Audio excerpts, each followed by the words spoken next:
Zach, it's kind of a sad week, man, as we had to say RIP to the Duolingo owl.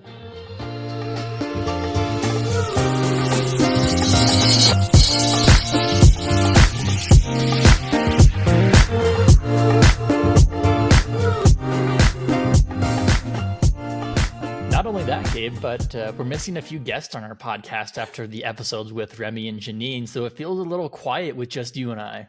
I know, it's so strange. Well, and going back even further, John, right? So we've got now a few episodes that it's been a three person weave versus just the two of us. So yeah, it does feel kind of weird to be on here just talking you and me. Yeah, but let's talk about that owl again, because one of the highlights of my week has just been going through Twitter and Instagram and just seeing all of these brands talk about this owl and paying their respects to this owl. I love when brands interact with each other on social media, and I've mentioned that on our Be Social on Social Media podcast episode, but I just love seeing the all the brands pile on together. Yeah, we talked about this a few weeks ago when we did that being social on social, as you said, a podcast, which was a lot. That one was definitely a lot of fun. But the brands going into the comments and commenting on posts, I think has been pretty interesting. What's your? I don't know that I probably have not spent as much time as you looking at all of the Duolingo RIP owl stuff. And just in case anybody doesn't know what the heck we're talking about, so Duolingo is a company that teaches you other languages, right? So you can go on. It's very gamified. People. I think there's some questions as to how effective it actually is at teaching somebody another Have you language. ever used this app, Gabe? Because I think when I took Spanish, I used it just as like a supplement. Mm, But I think one of the big things, I'm just pulling them up on Twitter right now, but one of the big things that always makes me laugh is you get a streak. So as you use the app, you get that hmm. daily streak. So you're incentivized to keep coming back to the app. So there's a Yes. best practice there. We'll talk about a different day. But one of my favorite things is as I like look at like all of the replies and the brands talking about this, there's just so many tweets about, hey, I lost my streak. Can you give it back to me kind of thing? But again, it's that incentive to keep using the app. But I mean, if you just scroll through their social page, I mean, it is just everyone. At one point, like the World Health Organization had like chimed in as well. So it's all of these brands again interacting with something that doesn't impact us at all. I know we've talked about Wendy's in the past, but Hmm. we will see what happens. I'm very curious as to what I'm the sure it's some backstory sort of is. publicity stunt where they're going to bring the owl back, but it is interesting because people are upset. Like people were not happy about them killing off the owl. So it is going to be interesting to see if they bring it back and when they bring it back. And the owl is very popular on social media Big prior to time. this as well. Yes. So, Gabe, maybe next week we'll have an update we can share with the listeners. Yeah. Hopefully the Duolingo owl has been brought back from the dead. We shall see. Yeah. Well, Gabe, I think do I dare say we have a great episode lined up today? But as with any episode, one of the things we want to talk about today is really the messaging and how you talk to your customers and your prospects. Because in marketing, there's a big component of making sure we don't use too much industry jargon, but at the same time have that effective messaging.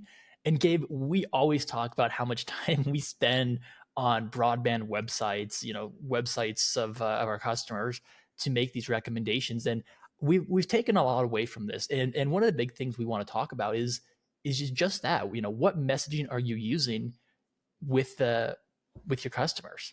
Yeah, exactly. And offering some, I think, really specific suggestions of things that we would do to hopefully be a bit more approachable.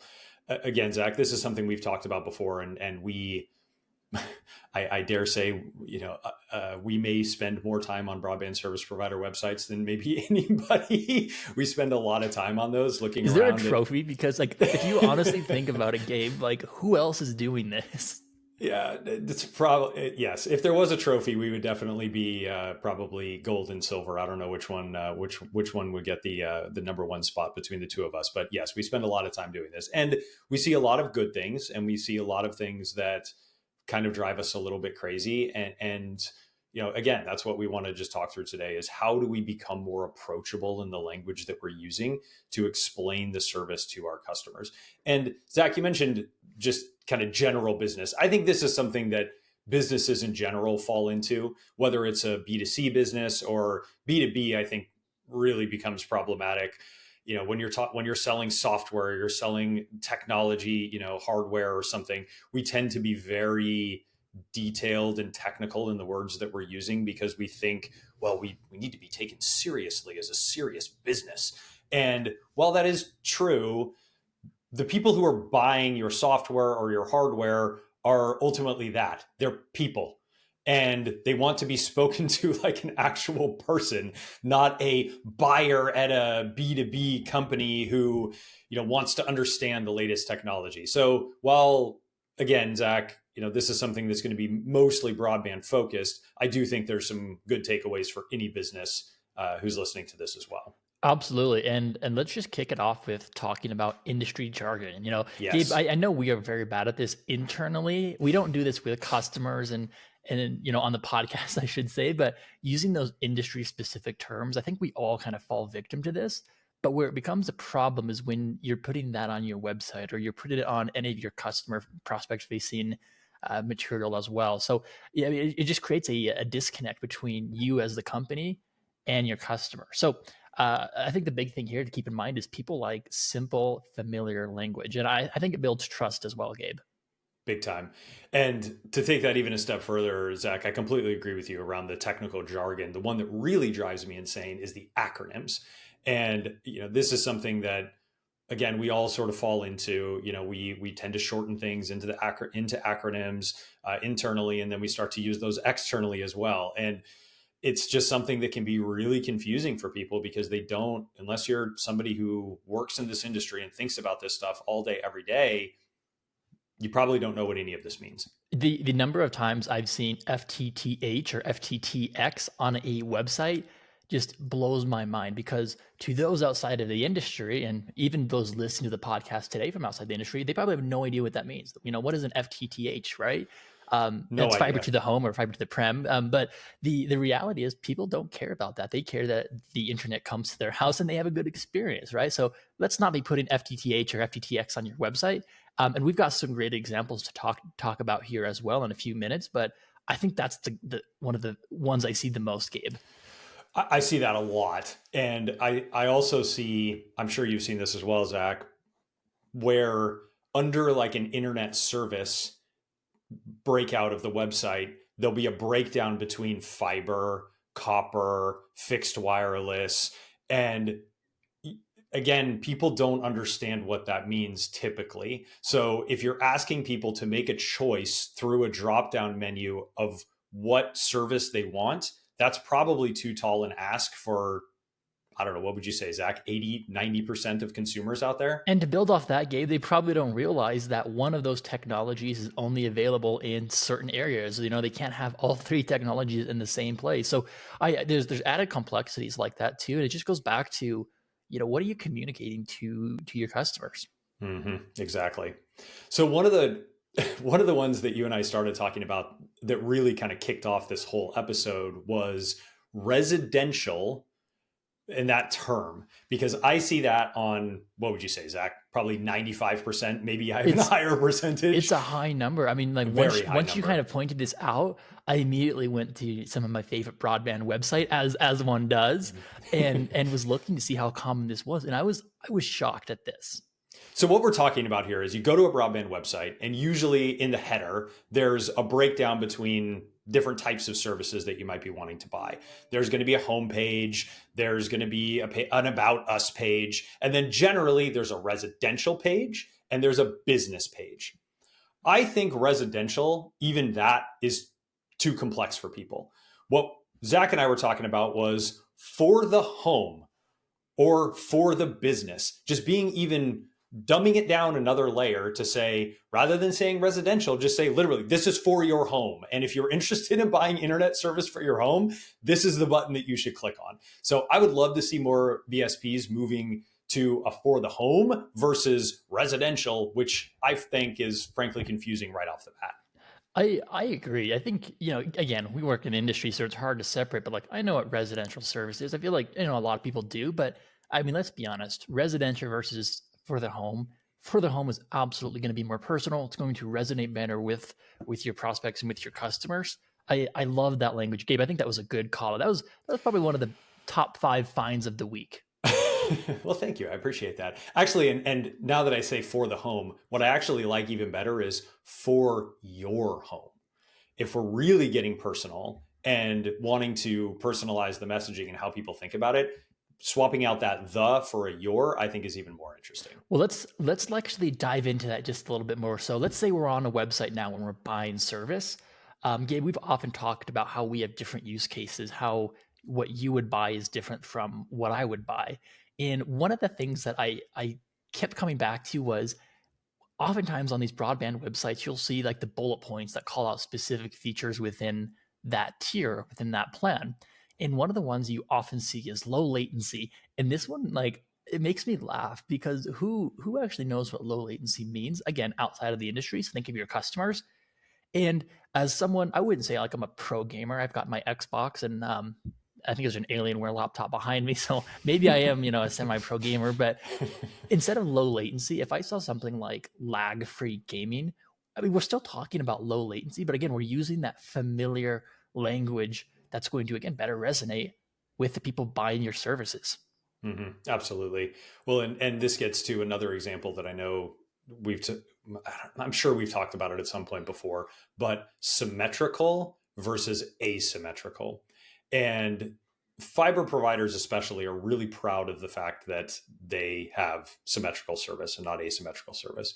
And what we're talking about here is just same speeds down and up, right? So if you've got a 1 gig, if you're being served by fiber, you probably have a 1 gig speed down as well as a 1 gig speed up. If you're being served by cable or copper technology, there's probably a huge difference there.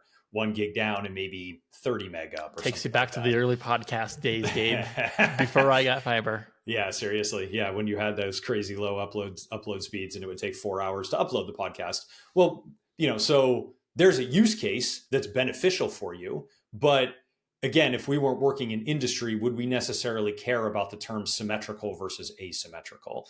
That's one most customers aren't going to know what that is, much like your low latency example.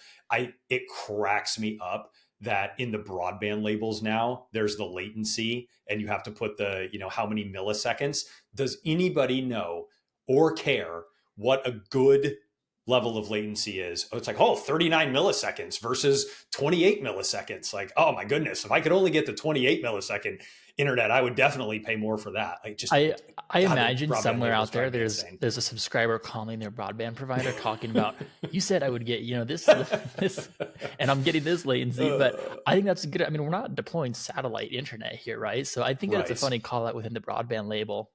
I know, it drives me crazy. Yeah, and there are going to be some people who care about that. I'm not trying to say that nobody cares about symmetrical versus asymmetrical, or nobody knows what low latency is. It's the same. I was with a customer this week and we were actually talking about this, and we were talking about port forwarding came up, and we were talking about gaming speeds, and they were like, oh my gosh, we used to get all these calls from people asking if we could do port forwarding. The people who call and ask about port forwarding are the same people who understand symmetrical versus asymmetrical, but it's a very small percentage of your subscriber base that actually understands these things. I agree. I haven't made that call, but I've logged into my to my router and my system to make those changes. But again, I mean, it just goes back to having that language that everyone's going to understand, which kind of leads us into one. Gabe, I feel like we've talked about this probably the most out of everything at Calix, but let's talk about the strand of glass situation because this one, I feel like at this point we're just like venting about things we've seen on websites. Yeah. But this is one I like too, because when we talk about, I mentioned earlier, I said people just care that the internet comes to their home and they have a good experience. This goes right into that because often, again, we see the FTTH, the fiber to the home, fiber to the X. Then we see the strand of glass and talking about how your internet is being delivered by lights and lasers and bouncing it through this strand of glass that's as thin as a human hair. This kind of language, I'm not a huge fan of. Gabe, I know you're not a fan of either, so I'll kind of let you dive deeper here. Oh, I get to rant on this one? You can rant. I love it. Yeah, so yes, people don't care and they don't understand all of this anyway. So why are we trying to explain it to them as a benefit? If you do want to explain the benefits of fiber, I can kind of get on board with that. especially if you're in a highly competitive market where you're trying to use fiber as a differentiator. What I would recommend though is write up the language that you want to put on your website, copy and paste it into an AI tool, a Copilot or something like that, and ask the AI to dumb it down to an 8-year-old level or a 10-year-old You level. know, actually, Gabe, it's funny. I haven't even told you about this, but a while back, I was researching some. I think it was like an accounting concept or something, and my exact prompt was, "Explain this to me like I'm five." It was an economic concept. That's what it was. But I was like, I asked AI, I was like, "Explain this to me as if I'm five." And I wish I would have thought about that prior to the podcast, because I would love to just like be like, explain, you know, fiber internet, the glass, the laser, everything like I'm five. And again, that's the I've actually language. done this a few times because I was playing with some different tools and I was actually trying to dumb down that language, and it's quite effective, and what that does is it puts you on the level of where your customer probably is. I mean, maybe you don't need to go 10-year-old or 8-year-old or 5-year-old, maybe you do 12 or something, but at the same time most people don't understand this stuff, and trying to explain the differences of the technology to people is just, it's likely not going to resonate with them. Yeah, and speaking of technology, let's talk about modems for a little bit, because this one Yeah, this is this one another one. actually like has been increasingly driving me crazy. But modems, routers, and ONTs, and I see this on some websites like free ONT or free modem, and I again, I don't know how much that's going to resonate with people. I think when you say modem, I immediately think back to like the copper days, like the old Yes. dial-up modems. I'm Hmm. not thinking of fiber, number one. But even like the ONT, like I see this on Reddit a lot because I follow like the home networking subreddit. And one of the things people often do is like they post pictures and like they say, "What am I looking at? Like what is this in my house?" Right? And then of course all the professionals on Reddit, if you can call them that, are like, "Oh, that's your ONT. It does this," and then like the person will be like, "Oh, like what's an ONT?" And it just goes back to, if we're talking about the specific equipment that's included with your service, obviously this is going to be included when someone buys your service. You can't have fiber broadband without an ONT, right? But again, you're talking about your modems, routers, ONTs versus just talking about that Wi-Fi experience that you deliver. I think it's a huge difference there. Huge difference. The other one, just to pile onto that, because I completely agree with you. The other one that I would say is calling out the manufacturer of the modem, router, or ONT. Uh, Why are we doing that? Nobody cares. Nobody probably even knows who these companies are. Like Zach, when you tell people that you work for Calix, does anybody know what that is for the most part? Right? No, and I think that's one of the things we do best is the equipment that we sell, and not me specifically, not Gabe specifically, but like the equipment we sell. Unless you're like looking at the label on the bottom, you're not going to know who it's from, right? It's from your Correct. broadband provider. Everything you do is through them. You see their branding front and center. But you know, I I I agree with you, Gabe. I've seen this on a few BSP websites, and I've made the recommendation like, hey, like let's remove this. Like people don't Yeah, care; they want it to absolutely. be about you, kind of thing. So I think that's a great call out, Gabe, too. And the other Well, they part of want it that to be too, about the benefit that they're going to receive, not again, they don't care about who actually manufactured the Wi-Fi system that's sitting in their home. exactly. And speaking of that Wi-Fi system, let's talk about 802.11 for a minute, because Yeah. I know everyone wants to talk about that. But that's another thing I've seen on websites is 802.11, AX, or actual technical features of the system itself. And it's actually funny. I was on Apple's website a few days ago because I was looking to see on the latest iPhone what Wi-Fi and like chip and modem they had in their phones. This is the curiosity in me, right? I Um, think it's a Wi-Fi 7 chipset, right? At least in the Pro. yeah, technically. Is it not really the case? I think there's some fine print there, but I won't get into Okay, technicalities. interesting. But this is exactly what I want to talk about is like people don't care about that. They just want to know it's going to be a fast Wi-Fi. It's going to be a great experience. Gabe, when I got multi-gig to my house, one of the first things I asked myself was how many of my devices can actually use this? And I think that's a very Yes. valid question that we need to consider. How many of your consumer devices can use 5 gig, 8 gig, 10 gig internet? And we should have this episode again in 5-10 years and see if that changes. But the reality is right now, as you push past 5G, 10G, there's not really many consumer or any consumer devices that are capable of those speeds. So when we talk about, 802.11ax, and this is why I was looking it up because I was trying to figure out how fast can I go kind of here.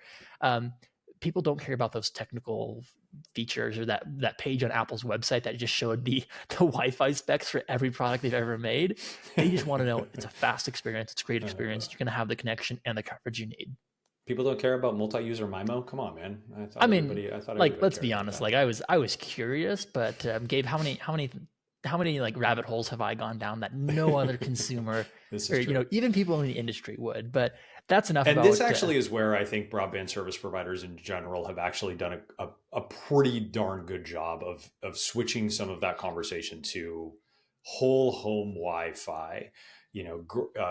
Really kind of leaning into those terms that are a bit more approachable. I would say this is one of the areas that BSPs have actually done a pretty darn good job of, versus some of the fiber stuff and symmetrical versus asymmetrical. I see a lot of websites, especially when we get into like the managed Wi-Fi sections of the website, that lean into whole home connectivity, whole home coverage, those sorts of things, leaning into the benefit there. I love the whole home because one of the terms I'm not a fan of is mesh or satellite, right? Like I'm just not a huge fan of those. But now when you start talking about whole home Wi-Fi and you have that guarantee to the subscriber that as they leave their house, they're going to remain connected, or as they explore their property or their farmland or wherever you may be, that connection is going to follow you.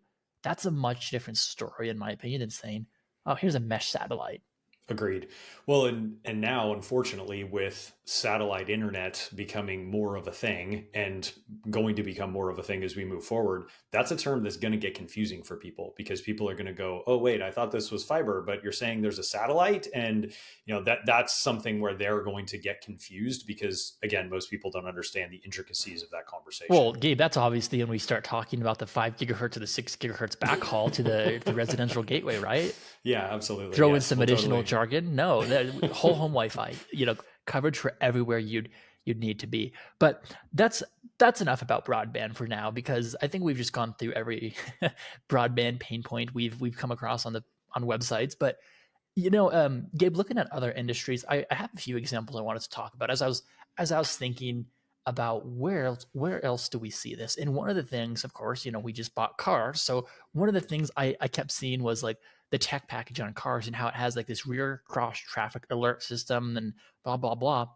All that is blind spot monitoring, and that's exactly what we just talked about with broadband. Is, hey, the feature is technically cross traffic alert, but everyone's going to call that blind spot monitoring. And I think that's a great example because, if you drive in a fairly new car, you probably have this feature, you probably use it every day, and you probably think of it as a blind spot monitor.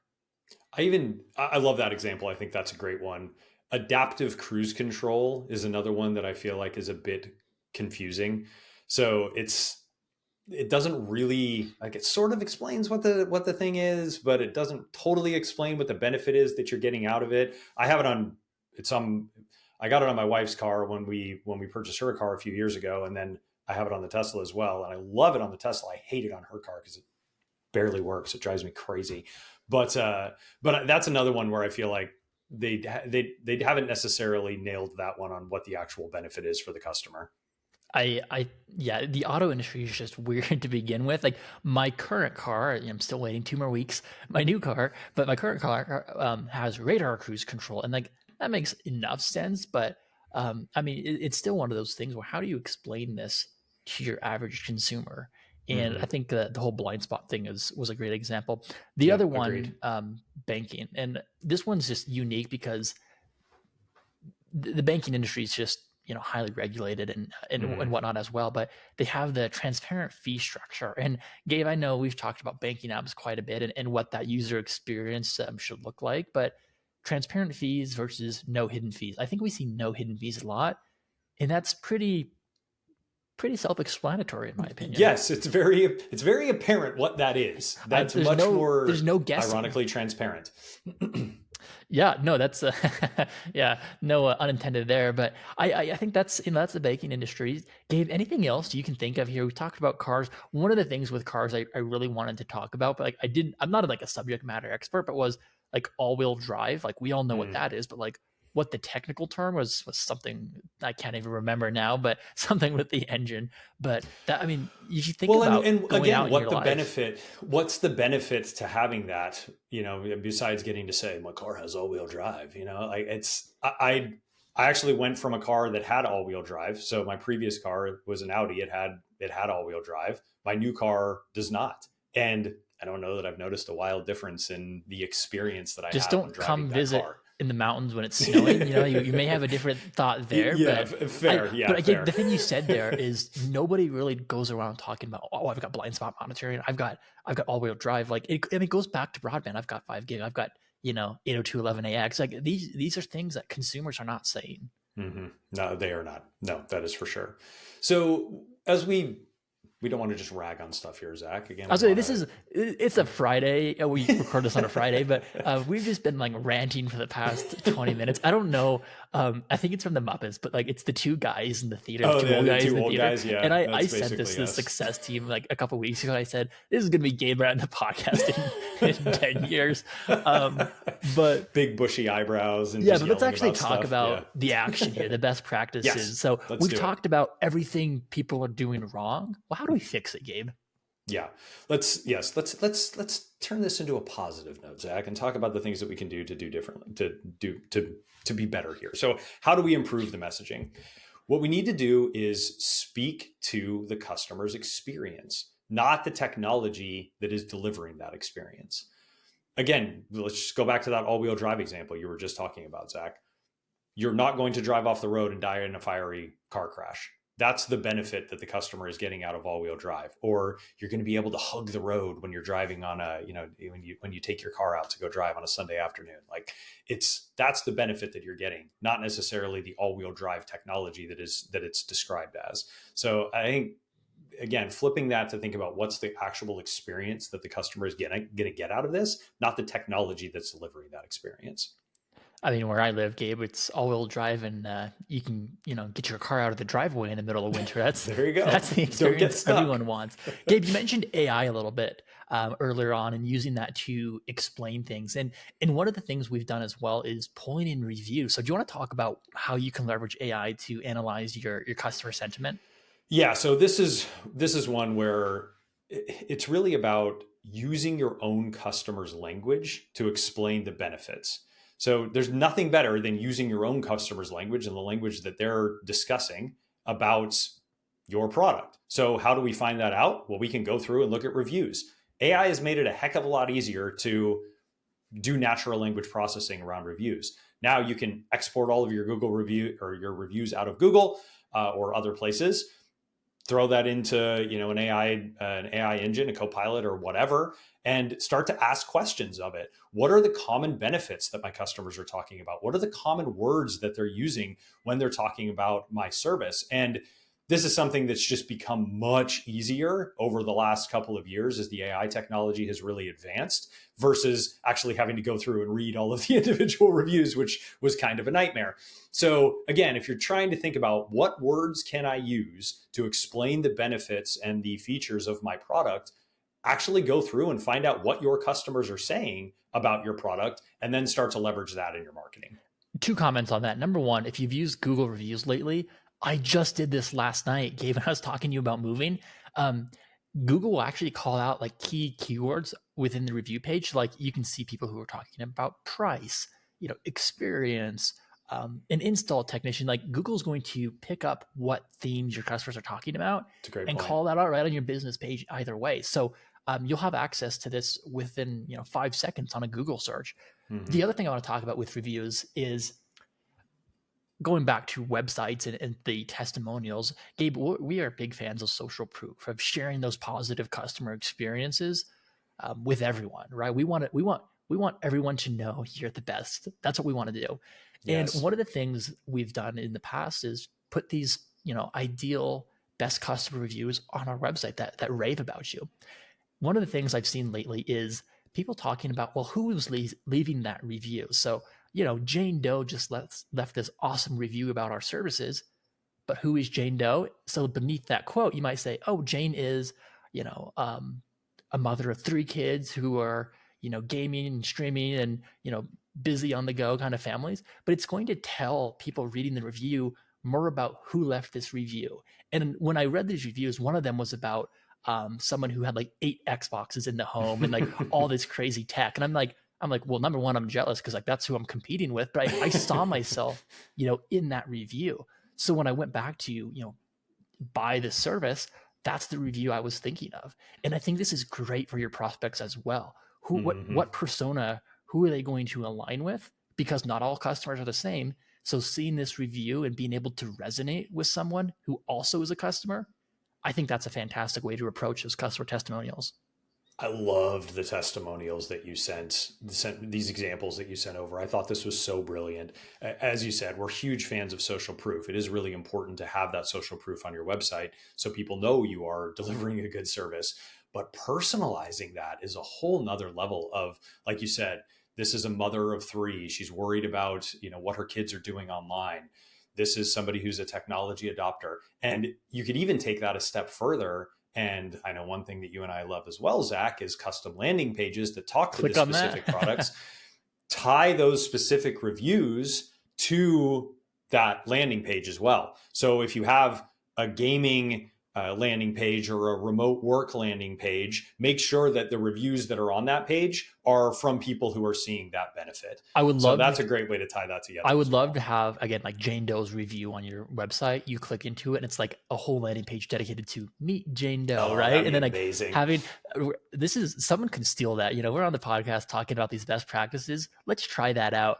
But Gabe, I made a comment there. I said, not all customers are the same. And I keep going back to the low latency, the gaming, the no lag. And I think let's kind of walk through an example here. So what we typically see today is something like blazing fast symmetrical speeds with low latency powered by our next generation fiber to the prem network. That's very common of what we've seen in broadband marketing today. So now let's take that same sentence and let's just personalize it a little bit and just say no lag, no disconnects, smooth gaming every time. Something simple like that. It's speaking directly to, in this case, that gamer. So we've personalized the messaging to the gaming persona in this case. And now we can move on to our next persona. Maybe it's a work from home, making sure that they have the connectivity to be on their meetings and things like that. But again, just changing that language from that technical jargon to being personalized to that customer. Again, not all customers are the same. So we want to make sure that we can speak to everyone's persona. Yep, absolutely. I think it's a perfect example, Zach, and he did a great job of taking the acronym out of that first sentence as well. That's again one that probably nobody understands what it even means. So why are we wasting words? It makes me laugh, Gabe, because like every time I see like FTTH or FTTX, for a while I was like, wonder which one of these is my favorite. Like, which is my favorite acronym? I hate them both because again, consumers don't know what these means. Now in the industry, obviously we know what these mean, but again. I don't want to have a favorite broadband acronym as a, average consumer. Exactly. Yes, that's a perfect way. Call to actions, Gabe. We still need to do an episode on call to outcomes. So we'll kind of sneak this in here again as well, but stop using vague call to actions. And here I'm ranting a little bit, but again, we have some best practices. So the Lord more, the get started, give your customers or your prospects a reason to click that button. No more of that. Let's talk about how we can fix those. And one of the recommendations, say goodbye to buffering. Not the podcast. That's the call to action. But say goodbye to buffering. Tell all your friends about buffering, but say goodbye to buffering when you're listening or watching the buffering podcast. Say hello to buffering, but at the same time, say goodbye to buffering. But just if you're having those frequent disconnects or if you're on the wrong service tier, let's reach out to those and have that landing page that's personalized to these people who may be maxing out their bandwidth. Say goodbye to buffering. Or if we want to go back to that work from home example I just alluded to, power your productivity. That's going to be way more effective than a button that says get started and takes you to a landing page or takes you to your buyer flow. Or God forbid, learn more. Exactly. So, and this goes back to just, again, call to action versus call to outcome. What do you want your customers and your prospects to do? And how are you going to give them a reason to click that button? Yeah. Well, this is a situation I'm in complete agreement with you, Zach. I love the call to outcome versus call to action. And this is another area where you can potentially pull some of the words that your customers are using out of reviews to turn them into action phrases and terms to put in those call to outcome versus just a generic call to action. Yeah. And Gabe, just to wrap up the podcast here, taking all of these best practices, these rants and these raves into account, I think the bottom line is keep your messaging human. I think we've all seen examples of corporate messaging that just feels distant and impersonal. And that impersonal, that just stands out to me because we've seen the power of personalization in marketing and how effective that is. Don't be general, don't be vague, be friendly, be approachable. Yeah, exactly. Yes, it's just simplifying that language, being more approachable, being seen like an actual human being, and rather than this faceless, corporation that's just trying to shove internet service down their throat, right? It's so important to approach this in that personal way. Think about how you like to be marketed to when you're, for the companies that you engage with. If it's just somebody who's just throwing a bunch of technical jargon at you or throwing a bunch of, list of features at you, that doesn't feel personal. That doesn't feel like something that you're actually going to want to engage with. It's leaning into the personal aspect of this to make sure that you're actually driving the outcome that's going to be beneficial for the customer. Yeah, I think a great example, if I was to walk outside and walk down the street and start talking to someone right now about 802.11 fiber to the prem, like they're going to tune out very quickly. Yeah, their eyes are going to get glassy real fast. Exactly. And that's what's happening on your websites, on your digital storefronts, your social media. Oh gosh, if I ever see, this technical jargon on social media, that's another problem. But if you think about it, if I go downtown right now, start talking about someone about 802.11, are they going to tune me out? Probably. Well, there's a great tip in there too, Zach. Read all of this stuff out loud. I think sometimes we just throw stuff on a page and then we don't actually read it and think about how it sounds. Again, Zach, that's a great example. If you just took your website out and started reading it to people out in the community, is it something that's actually going to be interesting to them? Is it something that's going to hook them and get them excited about signing up for your service? So even sometimes just saying this stuff out loud will make you go, I do this all the time. I do it even with work emails where I'm sending stuff around. If it's a really important work email, I want to make sure that I read it out loud to make sure that the words that I'm using are appropriate and really, trying to push whatever action I'm looking to get out of that specific thing. So that's just something that we would always recommend. Anytime you're writing copy, read it out loud just to make sure that it actually sounds like a human being wrote it. Oh, copywriting 101, a great college class. But hey, Gabe, great episode, of course. Thank you, everyone. There it is. Great episode. Yeah, thank you, everyone, for tuning into Buffering. And if you enjoyed this episode, don't forget to give us a follow on your favorite podcast app and to share it with your friends and colleagues. And for even more insights and updates, be sure to connect with Gabe and I on LinkedIn.